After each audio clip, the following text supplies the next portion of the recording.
자, 오늘로 대선이 8일 남았습니다. 정치권의 주요 이슈들 함께 짚어보죠. 오늘은 김진욱 민주당 중앙선대위 대변인, 박민영 국민의힘 중앙선대위 대변인과 이야기 나눠보겠습니다. 어서 안녕하십니까? 자, 이제 사전 투표는 사흘 남았습니다. 후보들이 오늘도 아주 바쁘게 움직이고 있는데, 자, 먼저 이재명 민주당 후보, 오늘은 수도권 소재 대학을 찾았더라고요. 청년층 표심을 공략하는 건가요? 네, 그렇습니다. 이재명 후보가 공식 선거 운동을 시작하고 이 대학생들, 특히 캠퍼스를 찾은 것은 이번이 처음인데요.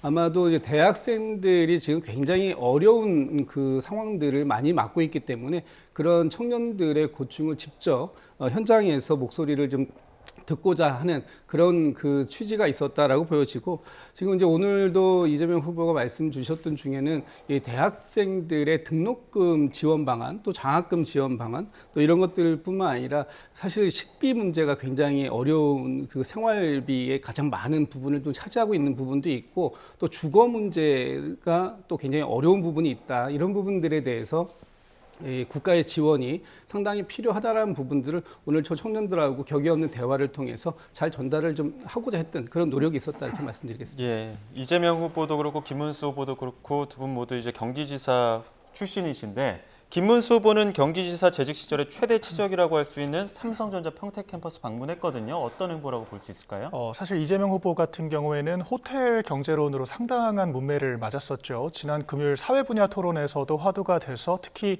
청년층들이 좀 자발적으로 소위 밈을 만들어가면서 좀 계속해서 비판이 있는 모습인데, 그런 지점에 대해서 이재명 후보가 좀 의식을 하고 있다 이런 생각이 들고요. 사실 그뿐만이 아니라 이 거북선 관련해서도 주말 내내 좀 논란이 됐습니다. 그중에서도 좀 웨이브파크 관련해서 자신의 치적이라고 소개를 했는데, 알고 보니 공실률이 거의 90% 가까이 되는 그런 참혹한 현장이라는 것이 알려지면서 이재명 후보가 너무 현장에 대한 이해가 부족한 것이 아니냐, 이제 이런 비판들이 있었잖아요. 그러니까 김문수 후보는 사실 경기도지사를 8년 동안 역임을 하면서 GTX, 하남 스타필드, 그리고 판교 테크노밸리 등 정말 여러 가지 지적들이 있습니다. 그중에서 방금 언급하신 삼성전자 평택 캠퍼스 역시 김문수 후보의 좀 대표적인 지적이라고 할 수가 있겠지요. 그래서 이런 것들을 적극적으로 공치사하지 않아서 잘 알려지지 않았지만, 이번 이재명 후보의 연이은 이런 어떤 말실수를 계기로 해서 김문수 후보의 지적들을 자연스럽게 홍보할 수 있는 계기가 마련됐다라고 생각하고요. 그런 것들을 좀 대조적으로 보여드리기 위한 효과적인 그런 일정이었다, 이렇게 말씀을 드리겠습니다. 네, 말씀하신 거북선 논란과 관련해서는 잠시 뒤에 조금 더 자세히 짚어보고요. 개혁신당 이준석 후보는 한국방송기자클럽 초청 토론회에 참석했습니다. 역시 가장 관심을 받은 부분은 이 단일화에 대한 입장이었는데, 오늘 단일화와 관련해서 정치권에서 또 여러 목소리가 나왔습니다. 듣고 오시죠. 개혁신당이 단일화의 전제 조건을 제시해 주시기를 제안드립니다. 단일화를 위해 할 수 있는 모든 노력을 다하겠습니다. 2030 세대를 위한 개혁신당의 정책, 진심으로 수용할 준비가 되어 있습니다. 대통령 후보직을 빼놓고는 뭐든지 버릴 수 있다는 각오로 열어놓은 자세로 협의를 할 생각입니다. 국민의힘이라는 당이 결국 틈만 나면은 결국 제주는 곰이 넘고 나중에 기득권이 앞으로 나서가지고 본인들에게 혜택을 누리려고 하는 문화가 있다는 것을 저는 너무 잘 알고 있습니다. 0%다 이렇게 말씀드리겠습니다. 그리고 만약에 제가 정말 대한민국을 걱정해서 그분들이 이야기하는 거라면은 김문수 후보가 빨리 사퇴하도록 설득하는 것이 옳을 것이다. 네, 먼저 박 대변인께 좀 여쭤볼게요. 지금 네. 얘기를 들어보면 국민의힘과 김문수 후보 측에서는 조건만 제시를 해라, 우리가 다 들어주겠다, 이런 입장인 것 같은데, 이준석 후보는 오히려 김문수 후보의 사퇴를 얘기했단 말이죠. 지금 네. 분위기 어떻습니까? 사실 이준석 후보 같은 경우에는 단일화 자체가 화두가 되는 것을 많이 부담스러워할 것 같습니다. 왜냐하면 사실 이미 그 프린트는 인쇄가 된 상황이지 않습니까? 투표지에는 이름이 올라가 있는 상태인데, 내일 당장 정치 분야 토론회가 또 준비가 되어 있거든요. 이준석 후보 입장에서는 그 많은 기탁금을 내고 선거 출마를 했는데, 세 번의 방송 토론을 당연히 모두 다 참여를 해서 좀 역량을 보여주고자 하는 그런 모습들이 있을 것이고요. 그런데 국민의힘이 제 개인적으로는 좀 지나치게 국민의힘의 필요에 의해서만 단일화에 대해서 논의를 하고 있는 것이 아닌가, 그런 생각이 들고, 저는 이준석 후보가 그래서 단일화의 늪 자체를 좀 벗어나고자 더 이 발언의 강도를 높이고 있는 것이 아닌가, 그런 생각도 듭니다. 그래서 국민의힘 역시 이런 이준석 후보의 입장을 좀 역지사지로 이해할 필요가 있다라고 생각을 하고요. 있고요. 결론적으로 양측의 그런 이해가 맞닿는다라고 했을 때 정치는 생물이기 때문에 당장 내일 모레라도 저는 충분히 협의가 가능하다라고 보고 있거든요. 결론적으로 이 선거를 효과적으로 끌기 위해서는 저희가 단순히 단일화가 필요하다 안 하다의 논의를 떠나서 이준석 후보가 왜 저렇게까지 강한 메시지를 내는지에 대해서 좀 공감하고 이해하려고 하는 그런 태도도 중요할 것이다, 그런 생각이 들고요. 단 하루만이라도 좀 당내에서 단일화 그 자체에 대한 얘기보다는 내일 토론에서 얼마나 조금 더 확장성 있는 메시지를 낼 수 있을 것인가, 그런 고민을 하는 것이 더 바람직할 것이다, 이렇게 말씀드리겠습니다. 그 이해관계가 맞으려면 서로 이제 조건도 내놓고 이렇게 좀 협의가 돼야 될 텐데, 일단은 김용태 비대위원장은 100% 국민 개방형 여론조사 꺼내 들었거든요. 이준석 후보가 받아들일까요? 그러니까 이준석 후보가 단일화 논의 자체를 완전히 거부하고 있는 상황인데 국민의힘에서 어떠한 방식적 제안이 있다고 한들 그게 받아들여질까요?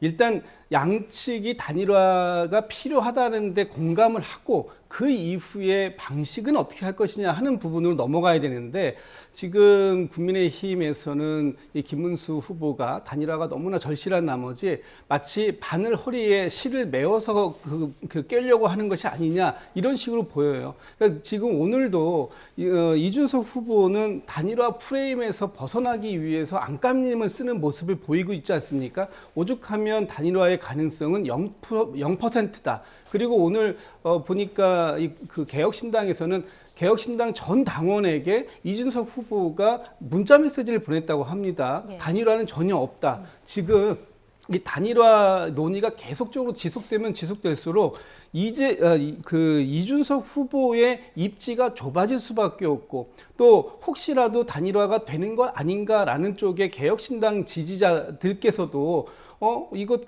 단일화 될 수 있다면 지금이라도 김문수 후보를 지지하는 쪽으로 우리가 지지를 옮겨야 되나, 이런 생각을 할 수 있는 걸 둘 다 미연에 방지하기 위해서 오늘 굉장히 센 발언으로 이 단일화에 대한 거부감을 나타냈는데, 사실 좀 국민의힘에게 좀 제가 좀 부탁의 말씀을 좀 드리면, 국민의힘은 불신의 병이 있는 것 같아요. 왜냐하면 어제 그 이재명 후보가 정치 보복이 없다라고 얘기를 해도 아니다, 당선되면 또 할 거다라고 못 믿겠다라고 얘기하고, 또 이준석 후보가 단일화는 없다라고 얘기해도 아니다, 여전히 단일화는 가능하다, 이렇게 지금 상대방의 말을 믿지 못하는 병이 있는데, 상대방의 말씀을 좀 있는 그대로, 액면 그대로 받아주는 것도 좀 필요하지 않을까라는 생각이 좀 듭니다. 네, 일단 두 분 모두 지금 이준석 후보 입장에서는 단일화 이슈가 부각되는 게 부담스러운 것 같다, 이런 말씀해 주셨는데, 김문수 후보 비서실장인 김재원 의원이 약간의 압박성 발언으로 들릴 수 있는 발언을 했어요. 10%를 얻어서 정치적인 존재감을 드러내는 것만으로 보수 분열의 책임까지 감수하겠느냐, 좀 어떻게 들으셨습니까? 일단 아까 믿음의 영역을 잠깐 언급을 하셨는데, 안철수 후보 같은 경우에도 지난 20대 대선에서 단일화 협상이 결렬을 넘어서 내부 협상 문건까지 공개될 정도로 정말 파국까지 치달았었지만 사전 선거 바로 전날 극적으로 타협을 했었잖아요. 그런 만큼 양쪽의 니즈만 맞다면 얼마든지 바뀔 수 있는 것이 정치적 상황이다. 일단 이 말씀을 제가 드리고요. 김재원 이 비서실장의 발언 자체는 전 내용은 그럴듯하다라는 생각이 들었습니다. 왜냐하면 이준석 후보가 지금 여러 지표에서 두 자릿수 약진을 하고 있는 것은 사실이지만 통상 사표 방지 심리 때문에 제3지대 후보들은 실전에서 여론조사만큼의 득표를 못하는 것이 일반적이거든요.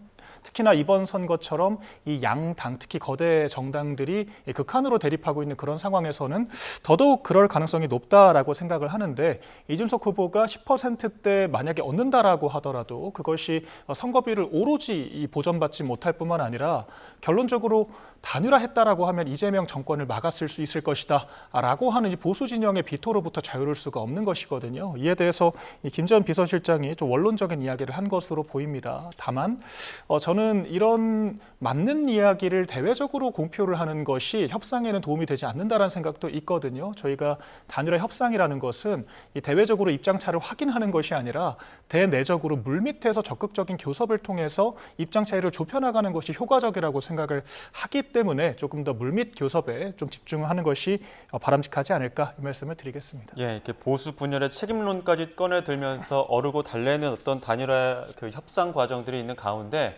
홍준표 전 시장의 시장의 글이 큰 주목을 받기도 했습니다. 홍준표 전 시장의 글 중에는 이준석의 투표는 사표가 아닌 미래에 대한 투자다. 이런 글이었었는데 관련해서 저희가 준비를 한 녹취가 있습니다. 녹취 한번 듣고 두 분 의견 나눠가겠습니다. 예, 저는 그 정치적 격려 차원으로 해석을 합니다. 저는 어떻게 보면은 누군가는 이준석 후보를 지금 현 투표용지 인쇄 기간은 지났지만은 사전투표 하기 전까지는 마지막까지 최선을 다해야 되지 않겠습니까? 그래서 보수 단일화, 단일화에도 방점을 두고 미리서 조금 그 선제적으로 이준석 달래기의 한 편이 아니겠나 저는 이렇게도 보고 있습니다. 단일화 중재자 빌드업이면은 국민의힘에서 격하게 반응할 필요가 없겠죠. 사실상 지지 선언이다라고 보는 것이 이제 선거 막판에 됐을 때 사표 방지 심리라고 하는 것이 이제 되게 두려운 지점 아니겠습니까? 근데 이거를 명확하게 심지어는 국민의힘의 대선 경선 후보였던 분이 이준석 찍는 거 사표 아니다라는 거를 선언을 해주신 거잖아요. 네, 홍준표 전 시장의 글을 두고 전혀 다른 해석을 내놓고 있습니다. 한쪽은 단일화를 염두에 둔 이준석 후보 달래기다. 한쪽은 아니다. 이준석 찍자는 이야기다. 이런 이야기인데 어떻게 들으셨어요? 아니 저기 홍준표 전 대구시장님의 그 이준석 후보를 찍는 것은 사표가 아니라 미래에 대한 투자다. 이 말씀을 어떻게 격려로 해석할 수가 있죠? 저는 당연히 홍준표 시장은 지금 이준석 후보를 지지하는 발언을 했다 이렇게 보고 있습니다. 또 홍준표 전 대구시장께서 하와이로 출국하는 그날 출국장에서 이런 말씀하셨잖아요. 이번 대선은 이재명 대 이준석 구도로 갈 것이다. 지금 그 연장선상에 있는 발언이다라고 보여지고 좀 전에 말씀 주셨던 김대식 의원께서 이번에 하와이 특사단 설득조로 가셨는데 사실상 설득에 실패하고 온 거 아니냐. 설득 갔다 오신 다음에 공항에서 말씀하실 때는 홍준표 전 대구시장께서 김문수 후보를 전폭적으로 전격 지지하는 것으로 그렇게 말씀을 주셨다. 그러니까 그에 대해서는 믿음이 확실하다 하셨지만 나오고 있는 홍준표 전 대구시장의 메시지는 전혀 다른 결이거든요. 사표가 되지 않는다. 라고 얘기하는 것. 지금 국민의힘에서 이준석 후보에게 강하게 압박하는 것.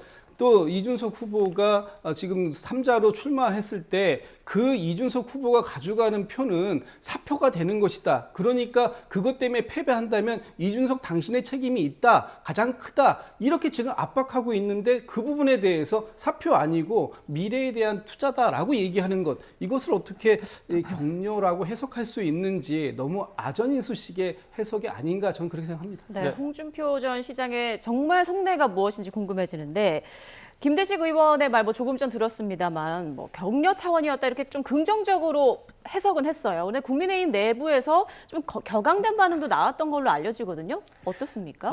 사실 다들 각자의 판단이 있겠지만 제가 아는 홍준표 전 시장 같은 경우에는 지금도 청년의 꿈에서 답변을 하는 형태로 코멘트를 한 것이 아니겠습니까? 먼저 그런 입장을 밝힌 것이 아니라 한 청년이 이준석 후보에게 투표하는 것이 사표가 되지 않겠는가라고 물은 부분에 대해서 홍준표 전 시장과 이준석 후보는 또 각별한 사이로 알려져 있거든요. 사표가 될 거니까 찍지 마라 이렇게 이야기할 수는 없지 않겠습니까? 그렇기 때문에 저희 입장에서는 동료 차원인 것이고 또한 이준석 후보를 저희가 어떻게든 회유를 해야 되는 그런 상황도 있는 것이기 때문에 달래기 위한 그런 발언의 차원이었다 이런 해석도 크게 무리가 없다라고 생각을 하고요. 홍준표 전 시장 같은 경우에는 일전에 이를테면은 연금개혁 그 모수협상 같은 경우에도 국가 미래를 위해서 일단 한 발을 뛰었다라고 평가를 했다가 좀 청년들의 비토가 있었고 그 직후에 글을 삭제하는 등 여러 가지 자유로운 의견들을 저런 플랫폼을 통해서 발언을 하고 있기 때문에 저희가 그 발언 하나하나에 대해서 과도하게 의미 부여를 하고 그런 것들을 아전인수식으로 해석하는 것은 적합하지 않다라고 생각을 하고요. 그냥 말 그대로 홍준표 전 시장의 개인 의견이자 질문에 대한 답변이다. 이 정도로 판단하면 될 것 같습니다. 예, 본투표용지 인쇄는 어제 시작이 됐고 이제 사전투표 앞두고 있는데 사전투표 전에 단일화 여부가 좀 결정이 될까요? 글쎄요, 전 쉽지는 않아 보입니다. 물론 이제 국민의힘에서 지속적으로 그 요구를 하고 있기 때문에 뭐 아직 그 희망의 끈을 놓지 않는 이상 그 진행 뭐 계속 갈 것 같긴 한데, 저는 이준석 후보의 입장을 사실 오늘 그 최종적인 입장이라고 보는 게 맞지 않을까라고 생각합니다. 이 대선 후보로 나온 후보가 공개적인 자리에서 단일화에 대해서 지속적으로 부인하고 있고, 또 오늘은 0%다라고 얘기하고 있고, 전 당원들에게 단일화는 없다라고 문자 메시지까지 보냈는데도 불구하고 만약에 이 부분을 바꿔놓는다, 그렇다면 그에 합당한 큰 명분이 필요할 거예요.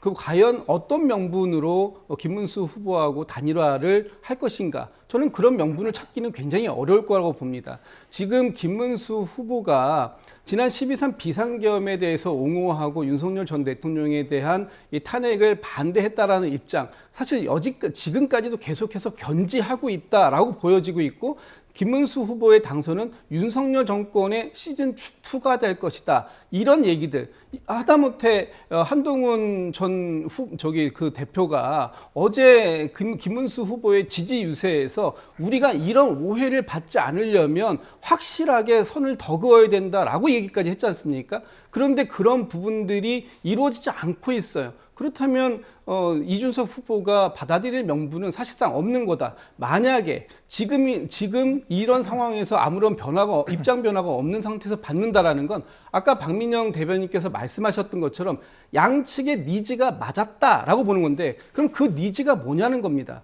그 니즈가 사실상 거래 아니냐, 당권 또는 뭐 총리 뭐 이런 것들에 대한 물밑 거래가 성사됐기 때문에 이 단일화가 이루어졌다라고 볼 수밖에 없는 측면이 있다면 이준석 후보가 그걸 받아들일 수가 있겠는가? 그래서 그런 차원에서 오늘이 사실상 이준석 후보가 이 단일화에 대한 최종 선언을 한 것이 아닌가, 저는 개인적으로 그렇게 봅니다만, 여전히 국민의힘에서 그 희망의 끈을 놓고 있지 않기 때문에 뭐 내일 모레 그 사전 투표가 이루어지기 전까지는 좀 지켜볼 필요는 있겠다, 이런 생각이 좀 듭니다. 그러니까 지금 국민의힘에서는 3차 TV 토론회가 끝나면 가능성이 있지 않을까, 이렇게 기대하는 거잖아요. 지난 대선 때도 안철수 후보와 마지막 TV 토론이 끝난 직후에 극적인 타결이 이루어졌었죠. 그렇기 때문에 어떤 모양새도 가능하다라고 생각하고요.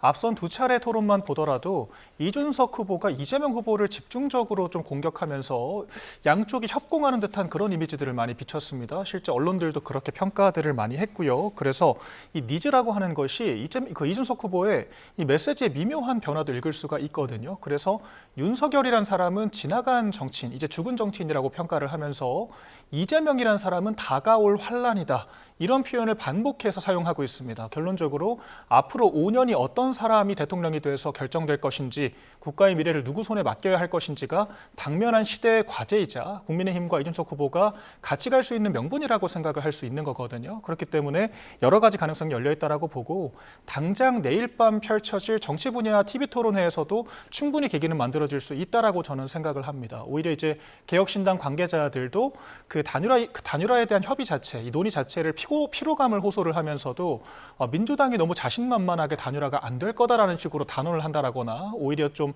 양측의 입장을 조롱하는 듯한 태도를 보이면 진짜 이러면 단일화를 해야 될 수도 있지 않겠는가라고 하는 그 역작용들이 충분히 또 있더라고요. 그래서 어떻게 될 건지 알 수가 없고 명분과 계기는 충분히 만들 수 있는 상황이다, 이렇게 정리를 하겠습니다. 예. 앞서 박민영 대변인 말씀하셨던 그 때 아닌 거북섬 논란, 이 논란과 관련해서 저희가 영상을 하나 준비했습니다. 잠시 준비한 영상 보고 오시죠. 시흥에 거북섬이라고 있죠. 거북섬에 그 웨이브 파크라고, 그 기장이 그 파도가 좋아가지고 거기다가 이제 인공 서핑장을 만들려고 기업들이 노력을 했대요.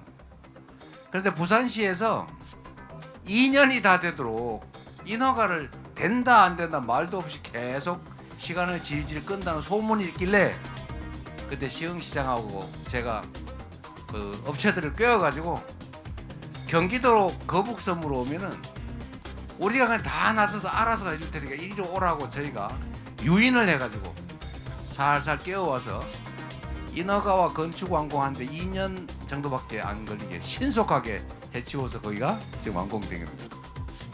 그 중에서도 거북섬 유령 상권 문제는 사이비 호텔 경제학의 실패를 상징하는 실전 사례입니다.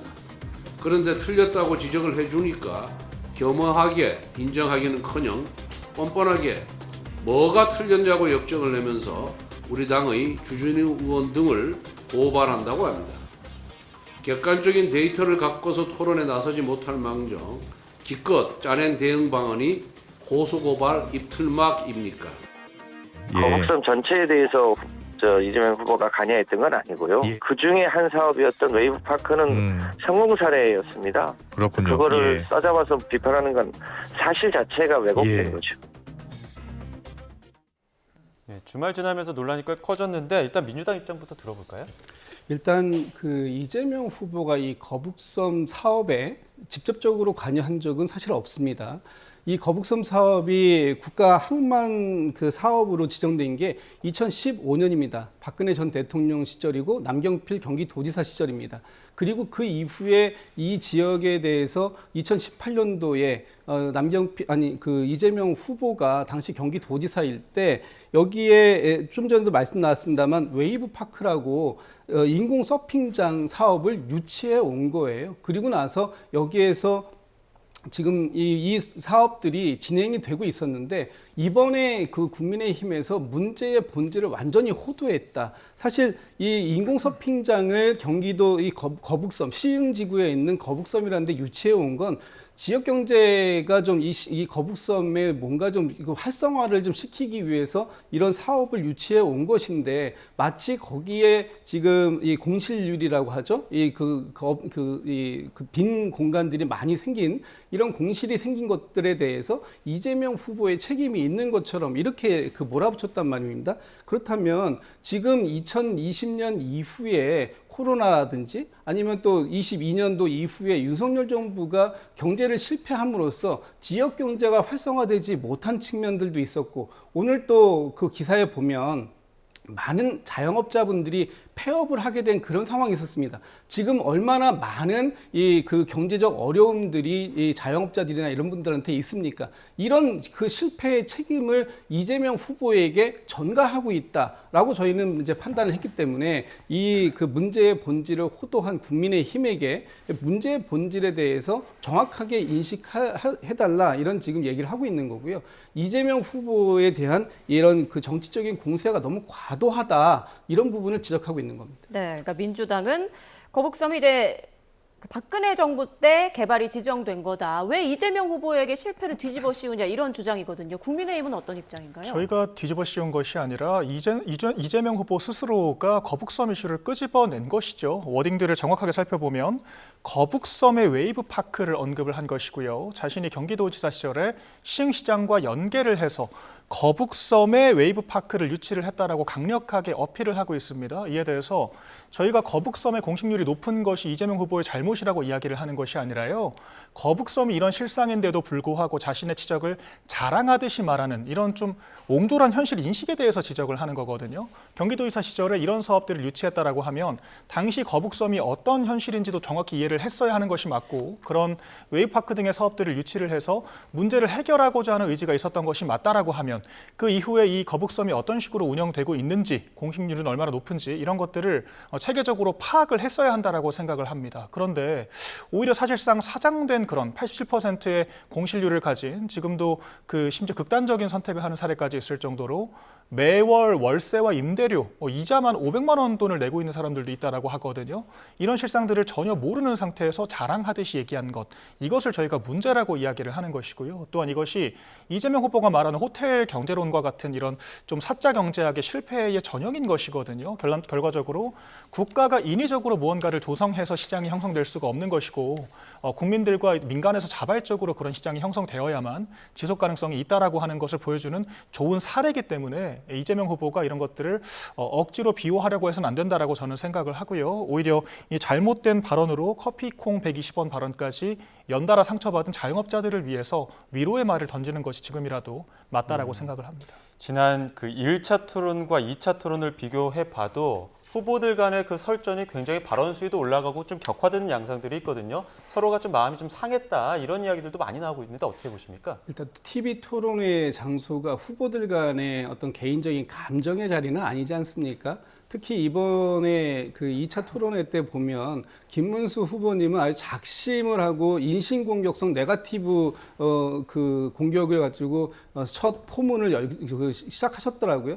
과연 국민들께서 그런 모습들에 대해서 정말로 기대하는 모습이었을까? 예를 들면 좀 전에 이 거북선에 대한 공실률 비판을 주셨다면 그 부분에 대해서 국민의힘의 대안은 무엇입니까? 국민의힘이 책임졌던 지난 윤석열 정부의 3년 동안 그 거북섬의 공실률이 올라갈 때까지 어떤 역할을 했고 지금 그 부분에 대해서 그렇다면 어떻게 앞으로 저 경제 발전을 통해서 이 지역 경제를 활성화시키겠다라는 그런 대안을 제시해야 되는 것 아니었을까요? 이재명 후보의 발언의 태도 아니면 이재명 후보의 발언에 대해서 일정 부분 왜곡하는 부분이 아니라 진정한 그 대안을 제시하는 그런 모습이 TV 토론에서도 필요했다. 저는 그렇게 보고 내일 있을 TV 토론에서도 좀 기대를 해보겠습니다만 아마도 저희가 기대하는 것과 다르게 마지막 TV 토론인 만큼 이재명 후보에 대해서 어떻게 해서든지 인신 공격성 네거티브에 대한 공격을 뭐 가세할 것 같은데 그렇게 해가지고 국민들 유권자들의 어떤 이 그 마음을 돌려놓기는 굉장히 어려울 것이다라는 생각을 하고 있습니다. 네, 그리고 지금 양 당 간 후보 간 고발전도 계속 이어지고 있는데 이런 모습도 보는 국민들이 좀 불편해하는 그런 상황이거든요. 이 부분은 어떻게 보세요? 일단 제가 좀 짧게 반박을 드리자면 지금 경기도지사를 누가 하고 있습니까? 민주당 출신의 김동연 경기도지사가 경기도정을 운영을 하고 있죠. 저희가 지방자치를 왜 하나요? 그 지방의 현실에 대해서 지방자치단위에서 더 명확하게 인식을 하고 필요한 부분들을 중앙정부와 협의를 해서 해결하라고 지방자치가 있는 것입니다. 그런데 경기도에 위치해서 경기도가 유치한 거북섬 사업에 대해서 중앙정부가 먼저 케어하지 않았다라고 해서 이런 것들을 정권의 책임으로 돌리는 것은 좀 지나치게 무책임하다. 경기 도민들에게 좀 신뢰가 되는 발언이다라고 저는 생각을 하고요.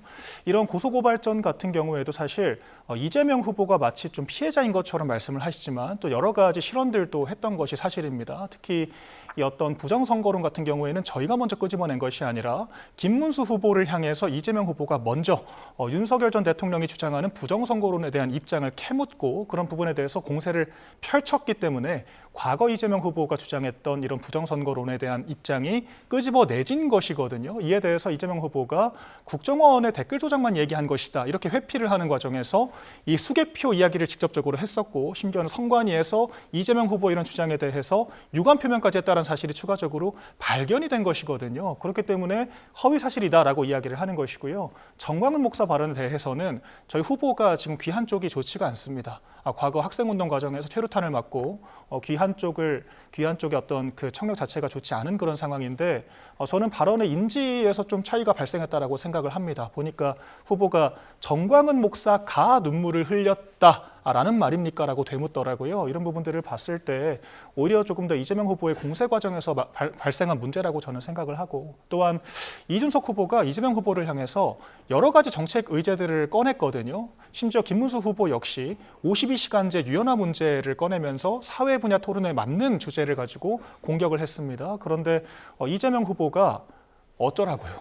이런 식으로 사실 일가를 하면서 좀 적합한 태도를 보여주지 못한 측면들이 있죠. 저희 정부에서 52시간제 유연화를 일관되게 추진했는데 그런 것들을 입법부, 그러니까 그 법 개정의 실권을 가지고 있는 이재명 후보가 사실상 유연화 자체를 동의하지 않았고 오히려 69시간제 프레임 공격을 했기 때문에 전혀 관철되지 못했던 건데 이런 것들을 어쩌라고요라고 일가를 한다.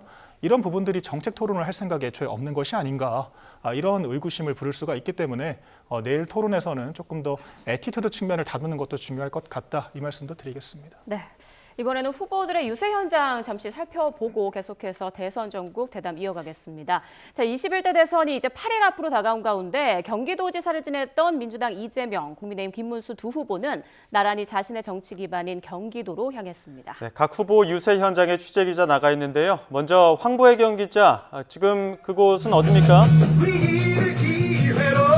네, 저는 경기 용인시 단국대 중정 캠퍼스 앞에 나와 있습니다. 네, 자 국민의힘 김문수 대선 후보도 지금 경기 남부권에서 현장 유세 이어가고 있습니다. 임성재 기자, 지금 나가 있는 장소 어디죠?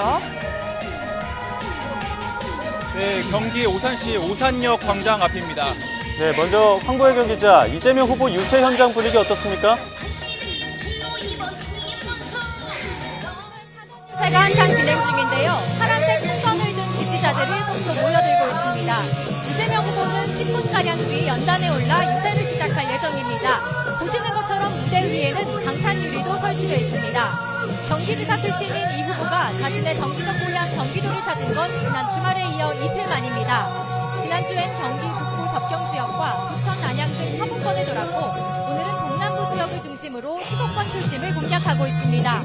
잠시 뒤 용인 유세에선 반도체 클러스터 조기 조성과 반도체 특별법 제정 등 반도체 산업 발전 방안을 제시할 계획입니다. 앞서 이 후보는 오전엔 경기 수원시 아주대학교를 찾아 대학생 간담회를 진행하며 청년들의 고충이 들었습니다. 선거운동 기간 첫 대학 캠퍼스 방문이었는데 이 후보는 간담회 뒤 기자들과 만나 학생들의 밥값 고민이나 주거 문제가 심각한 것 같다고 말했습니다. 이어 천원학습 제도를 확대하고 등록금을 지원해 걱정 없이 학업에 매진할 수 있게 하겠다고 밝혔습니다. 오늘 이 후보는 자신의 SNS에 국익을 지키는 실용 외교로 안보 강국을 실현하겠다며 한미일 협력 강화 등 외교 안보 정책을 발표했습니다. 앞서 수원 지역 유세에서도 한일 과거사 문제는 원칙적으로, 미래는 전향적으로 대응하겠다는 투트랙 전략을 제시했습니다. 또 북한 도발에 철저히 대비하되 군사 한라인 등 소통 채널을 복원해 한반도 긴장을 완화하겠다고 공약했습니다. 이 후보는 용인 유세 뒤 남양주로 이동해 시민들과의 만남을 이어갑니다. 서울로 출퇴근하는 주민들이 많은 경기 동남부권 특성상 GTX 노선 확장과 지하철 68, 9호선 연장 계획 등을 공약하며 지지를 호소한다는 방침입니다. 자, 이번에는 임성재 기자, 김문수 후보 유세 현장 분위기도 전해주시죠. 네, 경기 남부권에서 유세를 벌이고 있는 김문수 후보는 잠시 뒤 이곳 오산역 광장에서 유권자들과 만날 예정입니다. 아직 본격적인 행사는 시작되기 전이지만 국민의힘과 김 후보의 지지자들이 대통령 김문수란 편말을 들고 현장 분위기를 끌어올리고 있습니다. 오늘 김문수 후보는 충청에서 시작해 경기 남부권 그리고 서울까지 북쪽으로 향하는 동선을 택했습니다. 최대 승부처인 수도권 민심을 주로 겨냥한 건데 경기 안성과 평택부터 이곳 오산 그리고 용인까지 차례로 훑고 있습니다. 경기 남부권 방문 전엔 충남 천안에 있는 충남도당에서 지방시대 공약을 발표했습니다. 대한민국은 지방분권 국가란 내용을 헌법에 명시하고 세종 행정수도를 조기에 완성하는 게 골자입니다. 또 중앙정부의 인력과 재원은 물론 농지 이용과 그린벨트 관리 권한, 경찰권 등을 대대적으로 지방에 이양하겠다고 약속했습니다. 이후엔 반도체 공장에 있는 삼성전자 평택 캠퍼스도 방문했습니다. 김 후보가 과거 경기지사 시절 남긴 최대 치적 중 하나로 평가받는 장소에서 일정을 이어가며 행정 경험과 성과를 강조한 것으로 보입니다. 경기 남부권 유세를 마친 뒤에는 곧장 서울로 향해 유권자들과 만날 예정입니다. 서울 노원구, 도봉구, 강북구를 주 타깃으로 집중 유세를 벌이는 건데 최근 지지율이 상승세를 타고 있다는 판단 아래 대역전극, 다시 말해 기적을 만들겠다는 전략으로 풀이됩니다. 네, 알겠습니다. 지금까지 이재명, 김문수 후보 유세 현장 취재기자들 연결해서 소식 알아봤습니다. 고맙습니다. 네, 지금 유세 현장의 음량이 워낙 커서 기자들의 말이 제대로 전달이 되지 못한 부분이 있었는데요. 시청자 여러분의 양해 부탁드리겠습니다. 자, 계속해서 두 분과 함께 대선 전국 짚어봅니다. 오늘 민주당 선대위가 그 대법관 100명 직원 또 비법조인 임명한 법안을 낸 의원들에게 입법 철회를 지시했다고 밝혔는데요. 관련해서 준비된 녹취 듣고 대담 이어가겠습니다. 대법관 증언 문제나 대법관의 자격 문제는 당에서 공식 논의한 바가 없습니다. 그 법안은 민주당 소속의 의원 개인이 헌법기관의 일인으로서 개인적으로 한 겁니다. 그러나 대한민국 대법원이 워낙 사건은 많고 다른 나라에 비해서 숫자가 적기 때문에 민사사건의 70%가 기록도 보지 않고 그냥 심리불속행이라는 걸로 아예 상고 재판을 받을 기회를 박탈당하고 있고, 그러나 지금은 그 얘기를 할 때가 아니다. 전 세계 어느 나라 대법관이 100명이 되고 이런 발상 자체가 정말 그는 방탄 발상. 히틀러 독재라든지 많은 공산 독재도 연구를 했는데 이런 독재는 없었습니다. 법이나 또 검찰이나 모든 걸 다 이렇게 자기 혼자가 살기 위해서 나머지를 다 파괴하고 짓밟는 이런 것은 있을 수 없다고 생각해서 철회는 당연하고 뿐만 아니라 자기 스스로가 지금까지 왜 이렇게 우리나라를 대혼란, 대민주주의 대후퇴로까지 가져왔는지 윤석열 대통령 이상으로 본인이 자기 반성이 있어야 된다고 생각합니다. 네, 두 후보의 입장 들어봤는데 일단 이재명 후보는 법안 자체가 잘못된 게 아니라 지금은 그걸 논의할 때가 아니다. 좀 이렇게 해석하면 될까요? 그러니까 법안에 대한 뭐 잘됐다, 잘못됐다 이런 평가가 아니고요. 일단 어제 말씀하신 거는 이 부분에 대해서는 굉장히 신중해야 된다라는 것이 일단 기본입니다. 그런 상황 속에서 오늘은 이제 한 걸음 더 나아가서 그 법안 문제가 되고 있는 논란이 되고 있는 법안들을 아예 철회할 것을 그 선대위 차원에서 이제 오늘 지시를 했다라는 부분이 중요한 부분이고 지금 이재명 후보가 지금은 때가 아니다, 얘기할 때가 아니다라는 부분을 가지고 또 이제 곡해해서 그러면 언제 할 거냐, 또 앞으로는 하겠다라는 거냐 이렇게 이제 또 그 말씀들을 주시는 분들도 계실 수 있는데 지금 이재명 후보는 이 논란은 더 이상 진행할 문제가 아니다라고 명확하게 선을 그은 거예요. 그 얘기는 이재명 후보가 설령 당선이 되고 민주당이 집권을 하는 과정에서라도 이 논의가 더 지속되지 않을 것이다 라는 부분을 전 내포하고 있다고 저 개인적으로 생각합니다. 그런 것들이 지금 불필요하게 어떤 뭐 저도 이 증언이 필요한 거 아니야. 대법관의 업무가 너무 과중하기 때문에 일부 증언이 필요하다라는 부분들은 지금 요번에 이 변협에서도 그 부분에 대해서는 동의한다라는 얘기가 나왔지 않습니까? 그만큼 일부 사회에 합의가 있는 부분도 있지만 다른 부분들이 심하게 논란이 되는 부분이 있다면 그 부분에 대해서는 논의 자체를 아예 하지 말자라는 쪽으로 지금 의견이 모였기 때문에 저는 앞으로도 그 부분에 대한 논의가 이루어지지는 않을 것이다 이렇게 기대하고 있습니다. 민주당은 덮고 싶은데 국민의힘은 들추고 싶은 모양입니다. 김문수 후보 측도 지금까지 이런 독재는 없었다. 윤 전 대통령 이상으로 반성해야 된다 이런 이야기를 했거든요. 그러니까 이재명 후보가 사실 자기 방탄을 위한 여러 가지 법안들을 지금 민주당이 내놓은 상태인데 그중에서 한 가지에 대해서만 지금 사실상 철회를 한 것이죠. 그 과정 역시 뭔가 이 논의 자체에 대해서 우리들이 잘못 생각했다라고 해서 입장을 바꾼 것이 아니라 지금은 때가 아니다라고 하는 굉장히 모호한 입장을 지금 취하고 있습니다. 결론적으로 여론이 악화되니까 잠깐 발을 뺐다라고밖에 볼 수 없는 것이고 이 시기상조란 논리는 집권하면 결과적으로 다시 추진할 수 있는 거 아닌가라고 하는 의구심을 여전히 낳을 수밖에 없는 거거든요. 이 이재명 후보를 비롯한 민주당이 이 전문가들이 해야 될 영역들을 좀 민간인들이 침투하게 만드는 그런 이 정책들을 한두 번 지금 추진했던 것이 아닙니다. 문재인 정권 때도 그 시민단체에서 의사 양성 과정에서 평가에 참여를 한다라는 구상들을 얘기했다가 문매를 맞았었고요.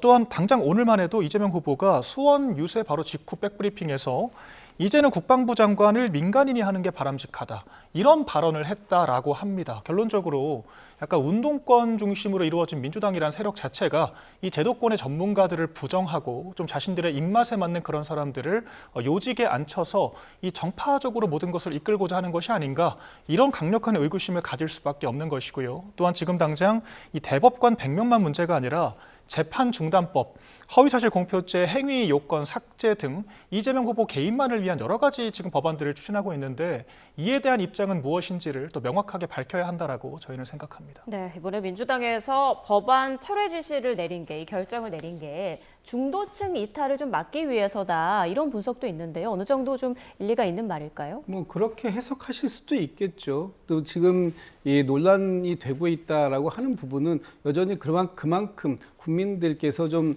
걱정하는 부분이 있다라는 부분을 말씀 주시는 거 아니겠습니까? 그런데 너무나 지금 박민영 대변인께서 말씀하신 것처럼 그렇게 과도한 걱정을 하실 필요는 없다. 저희가 독재, 뭐 연성 독재 이런 표현을 들을 상황은 아니라고 보는데 지금 국민들의 민도를 너무 낮게 보시는 게 아닌가라는 생각이 들어요. 내년에 지방선거 있습니다. 또 2년 뒤, 3년 뒤에는 총선이 있습니다. 일단 국민들께서 민주당이 독주하고 있다라고 한다면 민주당에 대한 견제를 분명히 하실 거예요. 작년 총선에서 민주당에게 과반 이상의 압도적인 표를 만들어 주셨던 건 뭐냐 하면 윤석열 정권에 대한 중간 심판이었었습니다. 윤석열 정부가 너무 못한다. 또 윤석열 정부가 너무나 독주하고 있고 또 김건희 여사의 이 방탄에만 몰두하고 있는 듯한 모습이 있다. 있다. 그렇다면 이것은 야당에게 힘을 실어주고 야당이 뭔가 이 진실을 규명하는데 제대로 된 역할을 해달라, 이런 측면들이 다 반영이 된 겁니다. 그런 국민들의 의사표현을 일방적이다라고 표현할 건 아닌 것 같고요. 그런 그 국민들의 어떤 그 때마다 대선, 지선, 총선, 이 국민들의 표심은 늘 그 한결같이 그 말씀을 주시고 계시는 게 있기 때문에 그런 국민들의 그 표심만 보고 간다면 아마 이 국정 운영이 그렇게 한쪽으로 치우치거나 그 한쪽으로 뭔가 그 치우쳐가지고 그것을 국민들께서 걱정하실 만한 상황으로 몰고 가지는 못할 것이다. 그런 점은 믿어주셔도 됐겠다. 이런 말씀 드리고 싶습니다. 예, 또 한편 그 전국의 판사 대표들이 모여서 사법부 안팎 그 안건에 대해서 논의하는 전국 법관 회의가 오늘 열렸습니다. 정족수를 넘기지 못할 거라는 관측도 있었는데 일단은 과반 이상이 참석을 해서 열리긴 했습니다. 재판 독립 보장이나 재판 공정성 등에 대한 어떤 목소리를 내야겠다는 의지가 반영된 거라고 봐야겠죠. 그러니까 법관 대표 회의에서 특정인에 대한 재판 결과가 논란이 된다는 표현을 가지고 이 갑론을박을 벌이는 것 자체가 굉장히 민주사회에서 있을 수 없는 저는 기괴한 상황이라고 생각을 합니다. 이 사법부의 특히 대법원 판결이라는 것은 우리 사회 여러 가지 논란이 있을 때 마지막에 종지부를 찍어주는 마지노선이라고 이야기를 할 수 있는 거거든요. 그런데 민주당이 이번에 금도를 넘었습니다. 이재명 후보에 대해서 대법원에서 12명 중에 10명이 찬성을 해서 이 합의가 된 이런 사안에 대해서 어떤 음모론을 제기를 하면서 대법원장에 대한 탄핵 언급까지 했던 것은 정말 이 삼권 분립에 중대한 위기가 찾아왔다라고 생각을 하고요. 그런 측면에서 이 법관 대표 회의에서도 비슷한 우려들이 전달이 됐던 것 같습니다. 사법권에 대한 여러 가지 침해에 대해서 우려 목소리가 있었다라고 전해지고 있고요. 또한 이재명 후보 재판에 대해서는 지금 당장 논의할 거리가 아니다라고 일축을 했지요. 선거 전에 논의를 한다라고 하면 선거에 영향을 미칠 수가 있고 이런 것들을 논의하는 것 자체가 부적절하다라는 것이 중론이었기 때문에 일단 수년이 된 것으로 보입니다. 그럼에도 불구하고 지금 이런 논란들이 화두가 되고 있다는 것 자체가 우리 국민들께서 민주당이 집권하게 됐을 때 이 견제받지 않는 이 민주당 독주 그 상황이 어떤 식으로 국가적인 피해를 끼칠지에 대해서 우려할 수밖에 없는 계기가 되었다라고 생각을 하고요. 선거 때도 하물며 이렇게까지 과도한 이 모습을 보여주고 있다라고 하면 집권하게 됐을 때는 어떤 모습을 보일지에 대해서 국민들께서 우려할 수밖에 없겠다 그런 생각이 들고요.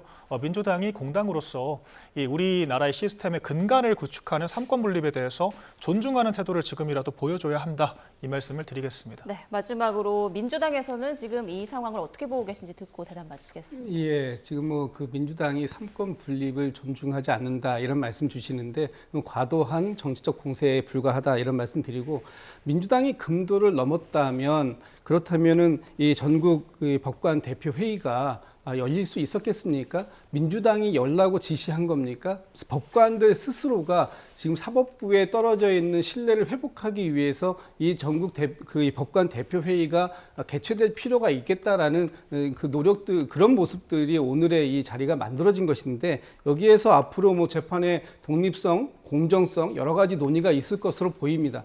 어디까지나 저희는 재판 이 사법부는 스스로 이 사법 신뢰를 회복하려고 하는 자정의 노력을 보여주시는 것을 기대하고 있을 뿐 저희가 이 사법부의 어떠한 노력에도 관여할 생각은 전혀 없다 이런 말씀을 드리고 싶습니다. 네, 내일 있을 TV 토론에서도 이 부분이 또 하나의 쟁점이 되지 않을까 싶은데요. 좀 지켜봐야겠습니다. 지금까지 김진욱 민주당 중앙선대위 대변인, 박민영 국민의힘 중앙선대위 대변인과 함께 이야기 나눠봤습니다. 고맙습니다.